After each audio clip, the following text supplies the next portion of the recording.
Gipadayag ni Davao City Mayor Sebastian Baste Duterte ang iyang kalagot sa kasamtangang administrasyon.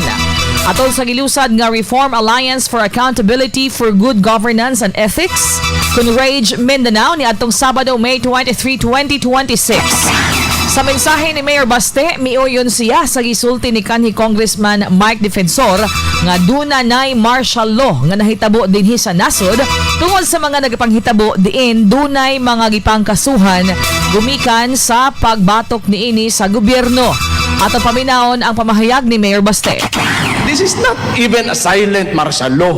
It is martial law without declaring it formally. Ang dami nang nakukulong, may mga kaso, and for what? Because they oppose the actions of the administration. Why is that so wrong? Ikaw, Presidente, that would be good information for you to fix your country. Dugang pa ni Mayor Baste nga mismo ang kanhi House Speaker nga si Martin Romualdez nang nagbutya nga dili siya ang mastermind sa aligasyon ng korupsyon ilabi na sa anomalosang flood control projects. Atong balikan si Mayor Baste.